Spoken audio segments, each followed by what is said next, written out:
Another question I had is on the gym genes that you give. Yeah, let's jump down Um, there. so I had done DNA Fit Yep. and ran my data through there, and I don't know how accurate that is or whatever. But they had this one section that was like basically two different risk factors, and one it was all about soft tissue. So it's basically Mm, saying that in terms of soft tissue risk of injury, mm-hmm. I'm a 10 out of 10 risk. And Ah, it no also way. said that for recovery, like recovering from intense exercise, my recovery need is a 10 out of 10. Interesting. That's funny. Yeah, definitely not, because most of the genes you have for risk are plus minus, Okay. right? So that's the first thing, right? Like you could have a plus plus on all of these genes that you do have problems with, like IL1B, that's another interleukin gene, or Mm-hmm. HLA, that HLA gene, like we mentioned before. Even your collagen gene under the back disc category, Yep. plus minus, right? These are all plus minus.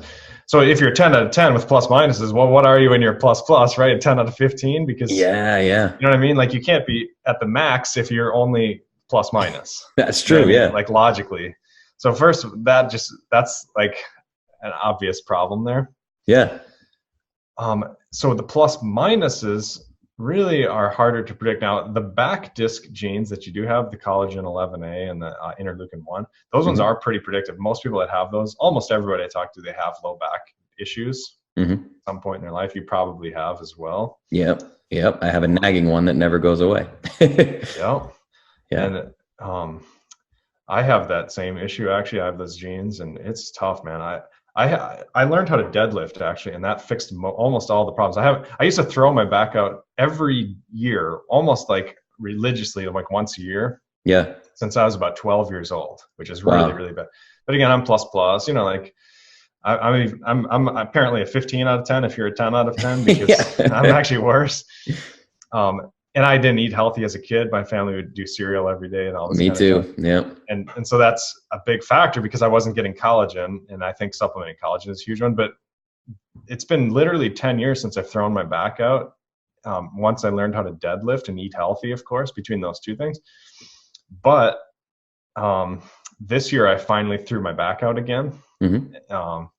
I was just stressed out doing these talks for the military and just traveling and hiking. And every time I go and do a talk, I always go fishing or do something crazy like hiking in the mountains and fishing up in the mountains. And That's anyway, awesome. and so I managed to throw my back. And to be honest, what really fixed it this time, it took a long time and it wasn't getting fixed. And I just got on some testosterone and bumped Okay. that way up, because Yep.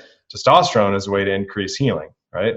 Sure. And it massively improves your healing abilities. So I figure, well, I'll go off the charts a little bit, like bump my T up pretty high. And then I Mm. got off it right away after a couple of weeks, but it worked, man. I mean, my back is rock solid again. I was right, like, it took me about 2 weeks and I was right back in the gym, which I'm really pleased about. Great. Great. But for you, for sure, collagen. And then, like I say, that interleukin gene is all about inflammation. Mm-hmm. Um, and usually, again, the doctors aren't checking interleukin. It's one that comes up a lot in your genes throughout, right? You saw it in Yeah. the gut category, you're seeing it in the joints, you see it in the back, you see it all over the place. um, and you know, we can check it, like in the research world we check interleukins, you know. Okay. So it can be done, like probably even through Quest. If you talk to your doctor about checking interleukin, it might be worth it. Okay. That would be like the root cause of a lot of issues, if you can figure out ways to lower that. And there are a lot of ways, and that's why I linked that self-hacked article on interleukin 1 right there. Sure. But the joints, you know, to be honest, they're not that bad. You know, I've seen a lot worse. And as you know, like, as long as you're not shooting your blood sugar way up, you know, if you were like 120 on your blood sugar, I'd be panicking. You know? Yeah. Not Yeah. really, but Absolutely. I would definitely put you on keto for a bit. Right. Things like that. And to be honest, you don't have any in the iodine section. Like some people have a lot of joint issues because their thyroid hormones are off. Yep. That's and how often would you go to an orthopedic surgeon, like you need a knee replacement, and they're going to say, well, let's check your thyroid hormones first, right? They'll Right. never Yeah. do that. Never. And another really interesting one that's, you'll never hear your orthopedic surgeon. My brother's an orthopedic surgeon, by the way, so I can make fun of these guys a little bit. Nice. And at the Mayo Clinic, I worked in the with all these orthopedic surgeons, because when I'm researching stem cells, I have to work with these guys. Mm-hmm. But it's hilarious because, you know, you've got a gene called HTR2A, right, in that joint category. And Mm-hmm. basically it's a risk for all kinds of joint issues, and it's related to serotonin, which is something, again, you'll never hear your orthopedic surgeon pay any attention to, like, oh, you maybe need to increase your serotonin, right? Because you've got some joint stuff. But instead, they'll just go right into the replacements, which is a vicious cycle you'll never get off, right? Yeah. So actually using those serotonin boosting supplements will probably, well, they have some benefits for your joints as well. They may not totally fix them because that's not the only thing you've got, but they might, you never know, because you do have a lot of other things dialed in, right? Yeah. Yeah. Well, and that's the thing too. I always recommend to people, if they haven't, just getting Quest or working with a doctor or whatever, because I've done like the cholesterol thing. I've done these blood draws, the extensive blood work, like once a quarter for years now. So it's like, I know immediately that this was after a 6-week carnivore experiment. I know that I've done before where I'll still stay keto, but do more like wild caught fish and some pasture raised chicken and some avocados, and the LDL just drops, total cholesterol drops. It's like, you can drop this stuff so quickly, right? 100%. Yeah, like I say, if you really want to pull the stops, you go vegan. I mean, the guys that are vegan are just in the tank on their LDL, and their testosterone is in the tank and all this kind of stuff, and their energy is in the tank, and they're bragging about it because the doctors say they're good, Exactly, yeah. But it is an effective strategy for like in the very short term. Short term, yeah. And that's an unpopular thing to say, but it's also unpopular to say carnivore diet is phenomenal in certain cases, and I'm happy to say it. Like there's certain genes there's these things called plant sterols, right? There's cytosterols, SITO, cytosterols. And there's quite a few. I was just talking to somebody last week who had trouble. They have genes where they have trouble clearing those plant cholesterol. So humans have cholesterol, LDL, HDL, all that, right? That's the human form of cholesterol. Plants actually also have cholesterol. It's called cytosterols. It's different. Yeah. Most people don't realize, like, we have different types of cholesterol, animals versus plants. And most people, they eat plants, their body clears out those plant cholesterols, no big deal. But there are about 5% of people out there where they can't clear those plant cholesterols. They do a terrible job of it, and they build up in your body. And if cholesterol becomes oxidized, like the problem with getting really high cholesterol is the cholesterol itself is inflammatory. Like the problem with being at 500, the cholesterol is sitting in your blood so long, it reacts with oxygen. And that oxidized cholesterol is actually inflammatory in and of itself. Okay. Right? So irrespective of CRP and all these inflammatory markers, the cholesterol itself can be inflammatory. And the problem with getting the plant cholesterol super high is those ones get oxidized and they get inflammatory. And the bigger problem is doctors never check your cytosterols, right? Right. Now for you, thankfully, you don't have those genes, but I'm bringing it up because enough people do that it's important. And I actually tested, I do have those listed in this blood work as well, which is nice. You have cytosterols? Yeah. So I have cytosterol and campisterol. And those are probably good. Right? Yes, they are. They are both. Might even be super low. Yeah. Yep. Now, what I do have is oxidized LDL is high. Oh yeah. Yeah, exactly. Because your LDL is 135. Yeah, that's exactly what I'm saying, right? Like if you've got really high LDL and it's sitting in your blood too long and gets oxidized, you can measure that. Okay. Yeah, and that's a dangerous thing. I have published peer-reviewed papers on oxidized LDL, and it's reactive stuff, right? It's just like anything else. It's inflammatory. But the point is, like, if you've got these risk genes for high cytosterols, and by the way, you're like one of the few people, I mean, maybe even the only person I've ever talked to that's actually had their blood work in front of them with cytosterols on the blood work, which is unbelievably awesome. But I've had people go and get their cytosterols checked, but generally I don't think I've ever had anybody say like, well, I got it right here. Yeah. Which is awesome. But again, you don't even have the genes for that. So it's not at risk. But for those people that do have those genes, they're not clearing plant cholesterol.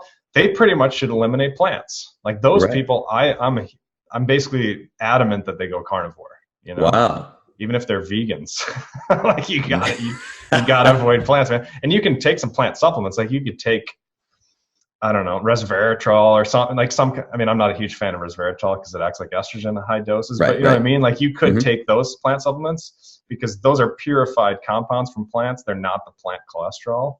Okay. You know what I mean? So you can go carnivore and take some of those supplements and that would be a better way to optimize in certain cases if you need some of those supplements. Again, I'm looking at the genetics, right? Sure. So I want to cover all the bases. I don't want to be biased and say, I want you to just do this and no supplements ever. Right. Well, now I had heard that in terms of the plant sterols, that there's actually an argument to be made for someone who would have these problematic genes like you're talking about, that we can actually increase those plant sterols pretty significantly just through things like coffee. Is that true? Probably, but it's not going to be anywhere near having the genetic issue. Okay. Because let's say you're drinking coffee and you're eating loads of plants, right? Like let's say you're a vegan, sure, right? And your cytosterols are, below the range still, because your body, what happens is if you're carnivore and then you suddenly shift into vegan, right? Your body's like, holy shit, right? Like I'm getting blasted with all these plant cholesterols and these cytosterols, and those will shoot way up because your body can't deal with it. But if you ease into it, your body will start to increase the ability to, it's like trying to change, like if you've got a factory and you're making airplanes and then somebody comes in the next day and says, no, I want you got all the equipment necessary to make semi trucks. Let's do that. Yeah. Right. You can't do that suddenly you're not going to be kicking out semi trucks the next day. Right. Even though you got all the machines, right? You basically have to modify them in such a way that they're going to, be used to make semi trucks. And that's going to take a few weeks. Of course. Yeah. It's the exact same thing. Like if you just make these drastic shifts, your blood work's going to shoot way up, but then your body is the epigenetics are going to change and you're going to start dealing with those. You're going to make more of the enzymes that clear them unless you have a genetic issue, right? That's where the blueprint is really important. Yeah. Well, this is a fantastic point, because what I love about this is humans are hilarious in 2019. Like it's such instant gratification, everything. Where like when someone comes from a standard American diet to Clovis, they're like, is this safe? What's going to happen? And I'm like, look, literally, you could be on a Twinkie diet for 2 years, right, and you're not going to die. It's like that people think that I'm going to do this. I'm going to try vegan for 3 weeks and it's somehow going to kill me. They're like, no, it just doesn't work that way. People get so obsessed with this stuff. Right. Yeah. You can experiment like crazy, right? Well, yeah, for sure. And you should. I think people should know their body, because you have to, right? Like that's part of just knowledge is power, right? Like Socrates says, know thyself. Right. That's why he was considered the smartest man in the world, because, he had a recognition of himself and his self-knowledge. And I think the best way to do that is to experiment and understand your genetics, your DNA code. And, but even there, like I say, you still got to tinker with this stuff. Absolutely. And that's the thing. People are so afraid to tinker. Like, I just don't get that. It's like, just because I preach a certain type of Clovis protocol or whatever, it doesn't mean I wouldn't try vegan to experiment. I've experimented with all sorts of crazy shit, Oh yeah. Yeah. Same here. I mean, I inject peptides and yeah. Oh, I got a bunch of peptides. I meant to tell you that after our last talk, I got them. I have a connection for peptides now. Good for you, man. It's really an interesting lever to pull, Yeah. And you didn't have any genes that jumped out at me for like needing peptides to fix certain things. Like certainly they work anyway, despite your genetics to a certain degree. But if you've got genes that make it way more important, for certain goals that you might have, then I may have, then I would have included them on this. Okay. But yeah, that's awesome. Yeah, man, it's going to be exciting. Different topic for a different day, probably. Absolutely. We could talk all day here. Man, one thing I was super excited about too is the sleep genes.